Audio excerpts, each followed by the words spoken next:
طلباء السلام علیکم ورحمۃ اللہ وبرکاتہ۔ میرا نام محمد طارق ہے، میں آپ کے اسلامیات کا استاد ہوں۔ عزیز طلباء، آج ہم نے غزوہ تبوک پڑھنا ہے۔ پیج نمبر ہے 37 اور 38۔ آج ہم نے یہ دو پیج پڑھنے ہیں غزوہ تبوک کے حوالے سے۔ پہلے ہم اس کو ریڈ کر لیتے ہیں۔ اس کے اندر بننے والے مشکل سوالات اور مشکل الفاظ اور ایکسکیوز وغیرہ وہ چیزیں ہم نے یاد کرنی ہے۔ پہلے نمبر پر ہے پس منظر۔ فتح مکہ کے بعد مسلمانوں کا رعب دبدبہ پورے عرب پر بیٹھ چکا تھا۔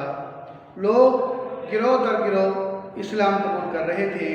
ارد گرد کی ریاستیں جن کے فرما رواؤں کو نبی کریم صلی اللہ علیہ وسلم پہلے خطوط لے کر اسلام کی دعوت دے چکے تھے، مسلمانوں کی اس بڑھتی ہوئی طاقت سے خوف زدہ تھے۔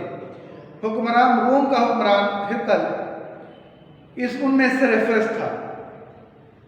ان میں اس نے 40,000 کا لشکر تیار کیا۔ کیا بیٹا؟ 40,000 کا لشکر تیار کیا۔ جب حضور اکرم صلی اللہ علیہ وسلم کی اطلاع ملی کہ رومی فوجیں مسلمانوں پر حملہ آور ہونے کے لیے شام کی سرحد پر جمع ہونا شروع ہو رہی ہیں، تو آپ صلی اللہ علیہ وسلم نے صحابہ کرام کو جہاد کی تیاری کا حکم دیا۔ اچھا، یہاں پہ بیٹا LQ1 بھی ختم ہو گیا۔ شروع سے لے کر یہاں تک ایکسرسائز کا LQ1 ہے۔ جہاد کی تیاری اور روانگی مسلمانوں کے لیے کاسالی کی وجہ سے، کاسالی کہتے ہیں بیٹا تنگی کی وجہ سے، تنگی مراد ایسے حالات تھے مسلمانوں کے کہ مسلمانوں کے پاس کھانا پینا یہ چیزیں نہیں تھی۔ اور دوسری بات، مسلمانوں کا جو انحصار ہے وہ ہے کھجور کے اوپر۔ مسلمانوں کی جو معیشت کا انحصار تھا عرب کی، وہ کھجور کے اوپر تھا۔ اور غزوہ تبوک اس موسم کے اندر پیش آیا، اس ٹائم کے اندر پیش آیا جب کھجوروں کی فصل جو ہے تیار تھی۔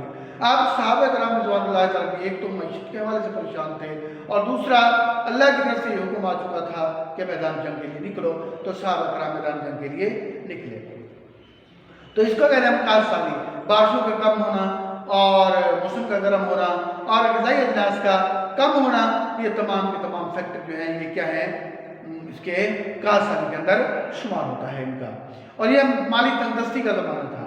نبی اکرم صلی اللہ علیہ وسلم کے حکم پر صحابہ کرام نے جہاد کی تیاری میں بھرپور حصہ لیا۔ انہوں نے نبی کریم صلی اللہ علیہ وسلم کے حکم پر لبیک کہتے ہوئے اللہ تعالیٰ کی راہ میں مال خرچ کرنے کی ایسی مثالیں قائم کی جن کو قیامت تک یاد رکھا جائے گا۔ اس موقع پر حضرت ابوبکر صدیق رضی اللہ تعالیٰ عنہ نے اپنے گھر کا سارا سامان لا کر نبی کریم صلی اللہ علیہ وسلم کی خدمت میں پیش کیا۔ آپ بیٹا یہ کوشچن نمبر 3 ہے کہ حضرت ابوبکر صدیق رضی اللہ تعالیٰ عنہ نے غزوہ تبوک کی تیاری کے لیے کیا پیش کیا؟ تو حضرت ابوبکر صدیق رضی اللہ تعالیٰ عنہ نے غزوہ تبوک کی تیاری کے لیے اپنے گھر کا سارا سامان پیش کیا، اور حضرت عمر فاروق رضی اللہ تعالیٰ عنہ نے اپنے گھر کا آدھا سامان پیش کیا، اور حضرت عثمان غنی رضی اللہ تعالیٰ عنہ نے 900 اونٹ، 100 گھوڑے، 1000 دینار اور 200 اوقیہ چاندی آپ صلی اللہ علیہ وسلم کی خدمت میں پیش کی۔ دیگر صحابہ کرام رضوان اللہ علیہم اجمعین نے اپنی استطاعت کے مطابق، اپنی طاقت کے مطابق بڑھ کر جہاد کی تیاری میں حصہ لیا۔ بعض صحابہ کرام رضوان اللہ تعالیٰ علیہم اجمعین اس قدر بے سر و سامان تھے کہ وہ جہاد کی تیاری میں حصہ نہ لے سکے۔ انہوں نے اپنی جانیں بارگاہ رسالت میں پیش کرتے ہوئے عرض کیا انہیں بھی جہاد فی سبیل اللہ میں اپنے ساتھ لے جایا جائے۔ آپ صلی اللہ علیہ وسلم نے سواریوں کی کمی کی وجہ سے انہیں مدینہ منورہ میں ٹھہرنے کا حکم دیا۔ خلوص جذبات اور جہاد کے ساتھ جہاد میں نہ جا سکنے کی حسرت میں ان کی آنکھوں سے آنسو نکل آئے۔ تو بیٹا یہ کوشچن نمبر 4 ہے۔ بعض صحابہ کرام کی آنکھوں سے آنسو کیوں نکل پڑے؟ کیونکہ سواریوں کی کمی کی وجہ سے آپ صلی اللہ علیہ وسلم نے صحابہ کرام کو مدینہ منورہ میں ٹھہرنے کا حکم دیا تھا۔ اس بنا پر صحابہ کرام رضوان اللہ تعالیٰ اجمعین کی آنکھوں میں سے آنسو جاری ہو گئے۔ کیوں؟ حسرت کی وجہ سے۔ اچھا، قرآن پاک میں اللہ کا ارشاد ہے وَأَعْيُنُهُمْ تَفِيضُ مِنَ الدَّمْعِ حَذَرًا أَلَّا يَجِدُوا مَا يُنْفِقُونَ۔ ترجمہ، اور اس غم سے کہ ان کے پاس خط موجود نہ تھا، ان کی آنکھوں سے آنسو بہہ پڑے۔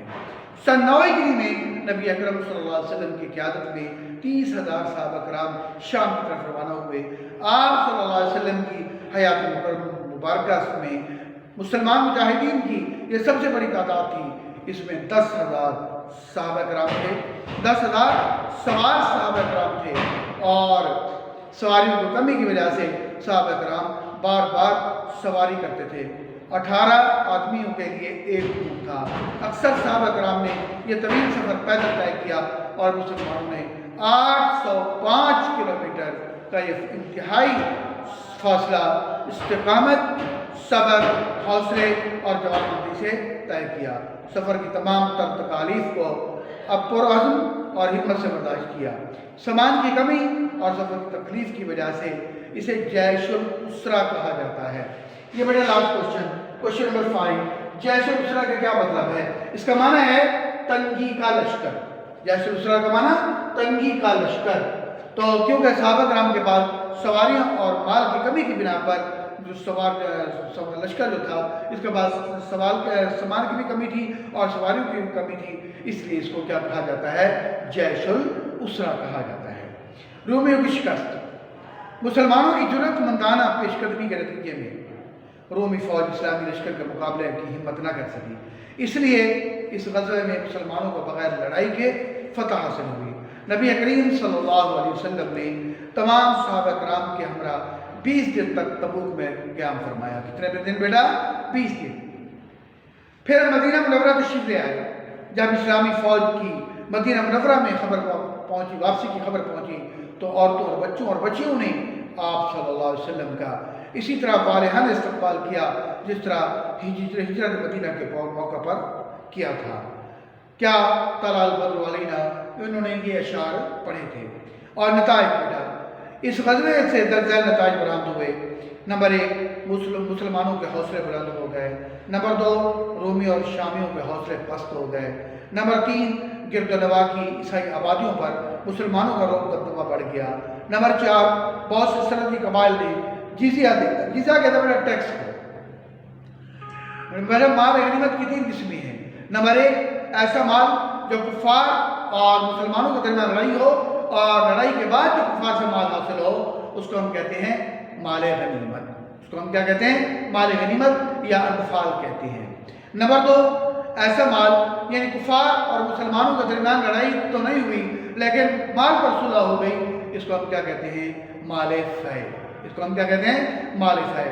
اور تیسرا کہ مسلمان اور کافروں کے درمیان لڑائی دونوں آمنے سامنے ہوئے لیکن کفار ڈر کے مارے ہٹ گئے اور کچھ مال دینے پر، اپنی جائیداد اور اپنی زمینوں کا ٹیکس دینے پر راضی ہوئے۔ اس مال کو ہم کیا کہتے ہیں؟ مال جزیہ۔ مال جزیہ۔ تو بہت سے سرحدی قبائل نے جزیہ دے کر مسلمانوں کی اطاعت قبول کر لی۔ نمبر 5، اسلامی سلطنت کی سرحدیں مزید پھیل گئیں اور کئی قبائل اسلام کی حقانیت کو تسلیم کر کے کیا ہو گئے؟ مسلمان ہو گئے۔ صحابہ کرام نبی کریم صلی اللہ علیہ وسلم کے ہر حکم کی اطاعت و فرما برداری کرتے تھے۔ مال و دولت کو نبی کریم صلی اللہ علیہ وسلم کی ایک آواز پر حاضر خدمت کر دیتے تھے۔ صحابہ کرام کی ہمیشہ کوشش رہتی تھی کہ اسلام کی عزت اور وقار کی خاطر اپنا سب کچھ کیا کر دیا جائے؟ قربان کر دیا جائے۔ اس سبق سے ہمیں یہ معلوم ہوتا ہے کہ اللہ تعالیٰ انسان کے دل کا تقویٰ اور نیتوں کو دیکھتا ہے اور خالص نیت ہونے کی وجہ سے کامیابی سے ہم کنار کر دیتا ہے۔ اگر ہم سیرت رسول صلی اللہ علیہ وسلم اور سیرت صحابہ کو اپنی زندگی کا حصہ بنا لیں تو کامیابی ہمارے قدم چومے گی۔ یہ بیٹا ہم نے ریڈنگ کی اور مشکل مختصر سوالات ایک مرتبہ دیکھ لیں۔ بیٹا پہلا سوال ہے، رومی فوجیں کس ملک کی سرحد پر جمع ہونا شروع ہو گئی؟ تو بیٹا اس کا جواب ہوگا رومی فوجیں سرحد کے شام پر، ملک شام کی سرحد پر جمع ہونا شروع ہو گئی۔ اور اس کے بعد لشکر ہرقل نے کتنے افراد کا لشکر تیار کیا؟ تو ہرقل نے بیٹا 40,000 کا لشکر، کتنا؟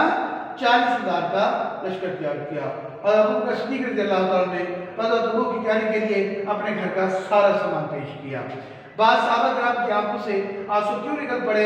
اس کی وجہ کہ حسرت اور جہاد میں جانے کی حسرت کی بنا پر ان کی آنکھوں سے آنسو نکل پڑے۔ اور جیش الاسرہ کا کیا مطلب ہے؟ جیش الاسرہ کا مطلب تنگی کا لشکر ہے۔ یہ بیٹا آپ کا کاپی ورک ہے، یہ 5 شارٹ کوشچن آپ نے کاپی ورک کے طور پر لکھنے ہیں۔ اس کے علاوہ پھر یہ ہوم ورک ہے ہمارا۔